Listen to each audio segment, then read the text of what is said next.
Welcome on into the Wolverine recruiting show. Clayton Safey here with EJ Holland and Tim Verghese. We're going to break down the latest surrounding Michigan football recruiting in a little bit of limbo here with Jim Harbaugh set to interview with the Minnesota Vikings on Wednesday. We're recording this Tuesday afternoon. So Harbaugh doing that. Seems like the staff has some time off. Wednesday's also National Signing Day. We'll talk a little bit about that later on. Not expecting a ton of fireworks for the Wolverines, but EJ, there's kind of been the rumors starting in early January and, pretty silent on that front. Michigan didn't shoot any down or anything like that. Continue to recruit, continue to hit the recruiting trail. We talked about it for the last few weeks. Jim Harbaugh, the rest of the staff going around the country visiting kids. And now with this interview, I feel like, maybe it was kind of that background noise for a while, but it's kind of finally up to the surface now, I guess. Talking to kids, talking to parents, talking to people around the program, how is this affecting Michigan football recruiting? The fact that your head coach is going to interview for an NFL team? Yeah, it was a business as usual approach for most of the last month, especially with the contact period. Like we mentioned on previous videos, Jim Harbaugh did fly around the country, saw several recruits, spent some time in Florida, in the DMV, back in the Midwest. So he was out there, he was out and about, and kind of the same message for Harbaugh in Michigan was, I'm planning to be here, right? Planning's not really a definitive word, but there were the rumors on social media and kids saw that. And I think it really did hinder Michigan, especially coming off Big Ten title, a college football playoff appearance. Their ability to capitalize on that, I think, was diminished a little bit by just the whole Harbaugh situation in general. Now, that was fine. I always said on the message board, Michigan can recover from that. They still have time to sell it once this situation gets figured out. We go through this kind of every offseason, but now the roof's kind of caved in this week with Harbaugh obviously taking that interview with the Vikings on Wednesday. The rumors of him doing, I guess, the Zoom interview or the phone interview or whatever preliminary call he had with them over the weekend while recruits were actually on campus.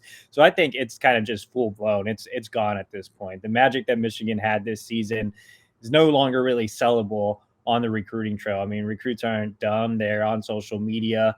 They see all the rumors. They know Harbaugh's interviewing with the Vikings. They know even if Harbaugh does come back to Michigan, what's going to be his status moving forward? Is this a guy that's going to always be eyeing the NFL? Other schools are pitching that against Michigan, and I've heard as much as well. So, yeah, I think it's drastically affecting recruiting. I think it's just a really crappy situation, especially for the kids that signed early.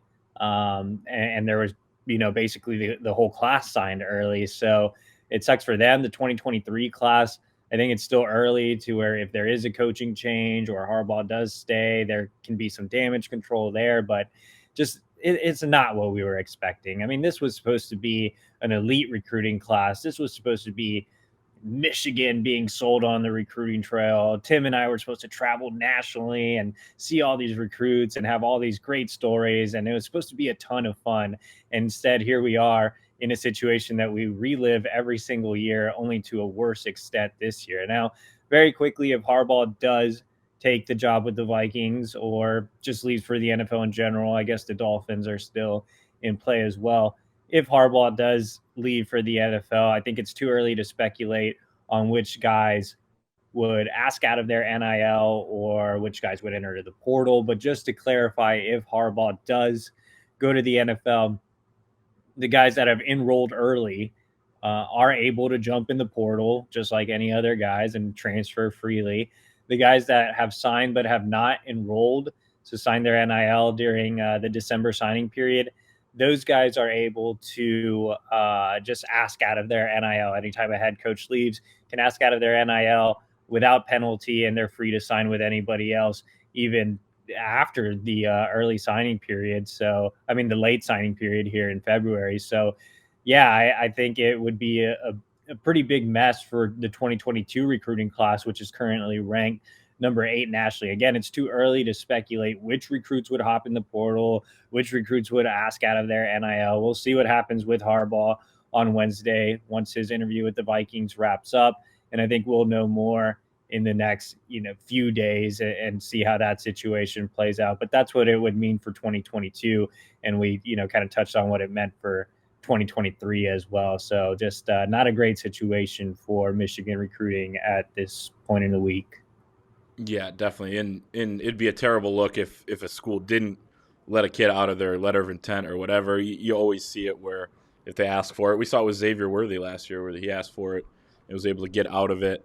So yeah, that'd be a messy situation. Obviously, it's not there yet, but as EJ said, we'll continue to monitor that. Wednesday's kind of the big day there, and then there probably should be some good indications on whether or not he either accepts it quickly or is out of the running.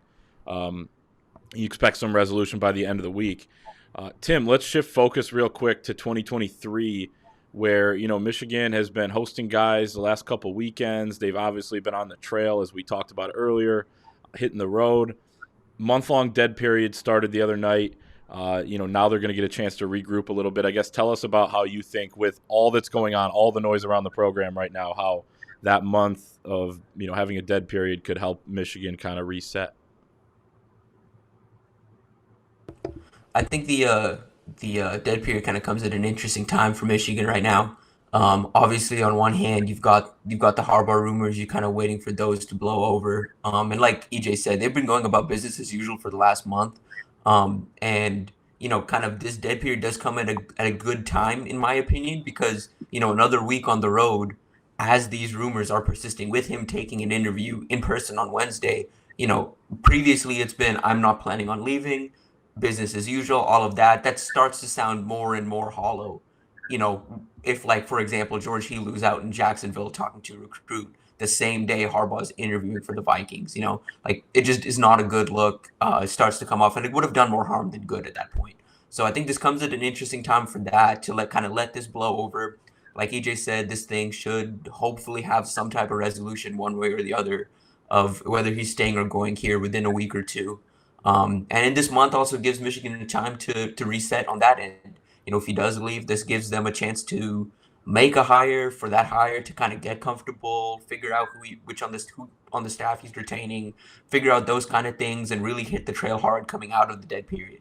If Harbaugh does stay, this gives them a time to kind of reset and kind of figure out, and reposition. They've lost a lot of momentum from the 2021 season because of the last month of rumors, and now it's going to be a looming thing moving forward of, is Harbaugh going to leave? Is he looking at the NFL?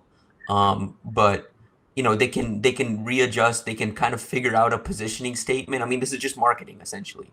They can figure out a positioning statement. They can figure out something to, coming out of this dead period, really attack some of the recruits hard and kind of figure out, we can build back some of that momentum from the 2021 season. Michigan is here to stay. Remember, just a month ago, all the buzz was positive about Michigan. This, like EJ said, this 23 recruiting class is supposed to be something special. And it still can be. I mean, they're still in good standing with a good amount of guys. It's just some of this noise needs to blow over one way or the other. So it's going to be kind of interesting to kind of see, if he does stay, what their statement is coming out of this month and getting back on the recruiting trail, because they do have an opportunity to make up some of that momentum. On the other hand, the dead period does also give the staff a little time to kind of figure out what they want to do, what they're really looking for. Obviously, with Elston on the staff, they haven't really had a whole lot of sit-down meetings with Elston to figure out what he's looking for at defensive line, at the edge rusher position, things like that. There've been a ton of offers specifically at that position here in the last month. I believe they're up to 68 total defensive line offers in the 23 class. So, and I don't even think they have a good idea of how that board falls out. So this month will give them a time to really dig into some film, really dig into what they're really looking for, and put together somewhat of a concrete, board, and allow them to prioritize who they're hitting, when they're hitting them. Because like I said, especially at the edge rusher position, Michigan's in on a lot of guys. And this is taking away the Harbaugh situation. But they are in on a lot of guys. And they just have to be really careful on how they manage that board, because everyone has different timelines. Everyone has different things they're really looking for. And you're really seeing that kind of pop out. There's a couple of Michigan targets that are now trending elsewhere at that position.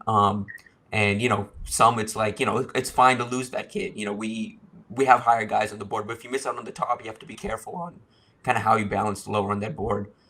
So D-line is one position, you know, where they kind of have to figure out the board there. Running backs, I think another one that to a lesser extent, they kind of have to figure out what they really want, what their targets are going to be. Wide receivers, another one. They've made a ton of new offers at the wide receiver position.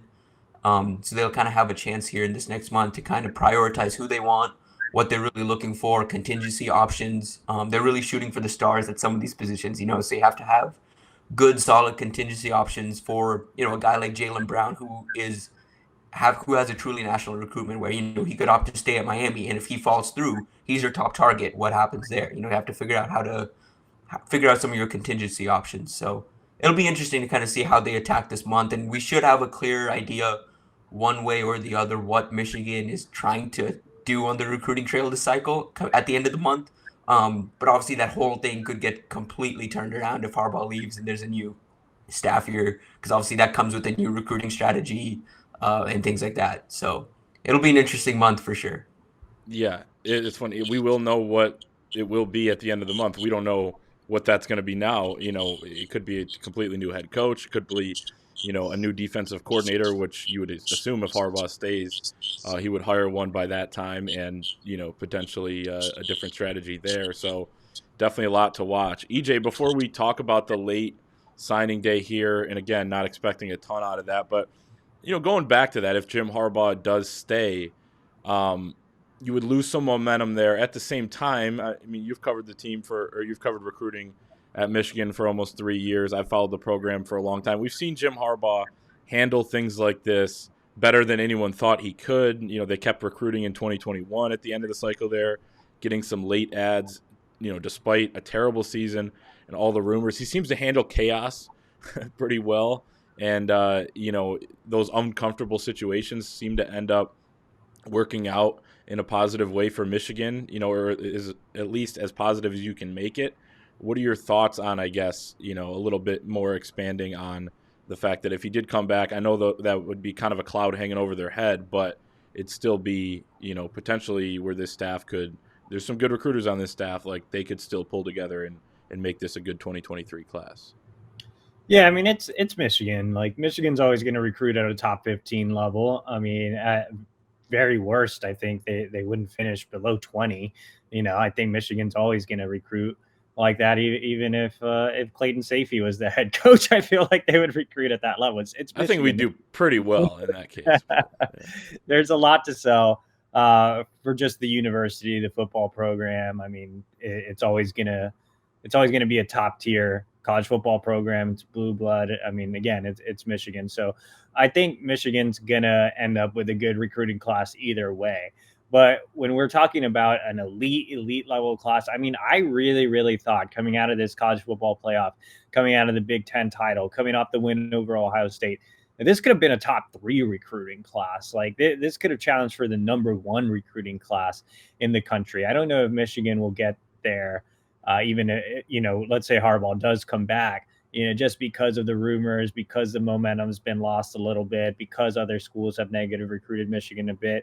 And I do have faith that Harbaugh and the staff would be able to pull together just like they did this past cycle, and they finished with the number 8 recruiting class in the country, give or take, depending on how tomorrow goes for some other schools. But I think the dream scenario of Michigan building off the momentum of such a great season and ending up with a class that was in contention for the number 1 spot. I'm not sure I really see that in the future, on top of the fact that NIL still hasn't, you know, really gotten going for Michigan either. So yeah, I mean, it's kind of a really crappy situation. There's no other way to put it. But at the end of the day, if Harbaugh does come back, I do feel like this will still be a top 15 class at worst. If he doesn't come back, you know, like Tim said, right now they have a chance to regroup during the dead period. If Harbaugh takes that Minnesota job or goes to Miami or whatever he does in the next couple of weeks, we're still going to be in that dead period. So Michigan can make a hire coming out of the dead period, and that coach and whoever he decides to keep and bring in, they can get on the road and really sell Michigan. And whenever you have a new staff, you always get that kind of new staff bump, that new car smell. So I feel like, you know, I think Michigan recruiting is going to be fine. If you're content with a top 15, number 8 to number 15 class, I think you're going to get that pretty much no matter what. But it sucks if you're a Michigan fan looking at what could have been for this cycle, what could have been a number 1 class in the country. Yeah, I think that's a fair way of looking at it. Let's wrap up with talking about signing day. Wednesday, I mean, Jim Harbaugh going to that interview on signing day is pretty much an indication that they're not expecting a lot to happen. Take us through what Michigan has left on the board. Obviously, Josh Connerly is a guy to watch, but he's not making his decision for at least another month. So it should be pretty uneventful day at Schembechler Hall. It seems like the fax machines may not be being used so much. Well, it'll be an eventful day, but not for recruiting reasons. Right. Maybe more in Minneapolis than Ann Arbor. Yeah.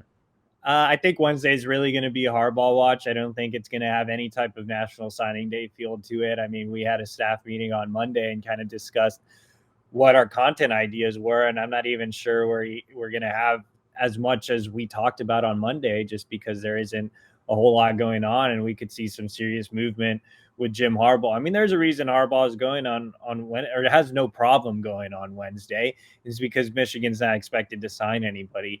Andrew Paul, late running back target out of Dallas, had Michigan in his top group, made an official visit to Ann Arbor. It looks like he's going to be heading off to Georgia. There were no real other 2022 targets.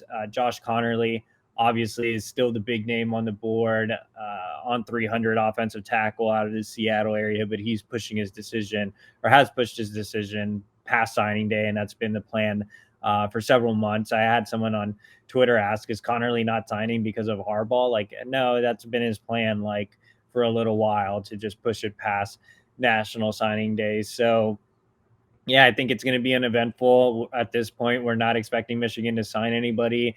I mean, it is National Signing Day, so we're always wary. Like, we could see a Dan Villari type of situation from a couple of cycles ago where nobody knew who this kid was, and then he popped up like 24 hours before signing day. Like, that's always a possibility. But given the state of Jim Harbaugh's status and the fact that he's going out to Minneapolis to interview with the Vikings, we're not expecting anything to happen on National Signing Day. I think us as reporters, you guys as viewers and fans, we're all just going to be waiting to see what happens coming out of that Minnesota Vikings interview. And then Cavante Henry is committed to Michigan. Obviously, he's been looking around. Pretty soft commitment, it seems like there. Had a great relationship with Courtney Morgan. What do you expect to happen with him? I think he's going to go ahead and flip to Arizona. I put in a flip pick yesterday. I kind of have been hinting on the board since the early period that we're not expecting him to sign. So, you know, if you follow us over at the Wolverine, you've known for a while that Henry wasn't going to be in this class. So, yeah, not expecting any signatures tomorrow. Yep, that was just a layup for you there. And a plug for our $1 deal at thewolverine.com. Gets you an entire year, limited time offer, so go and do that. It'll take you through the whole Harbaugh NFL rumors of next year, even too, at this point. So go and do that right now, and we'll see everyone next time.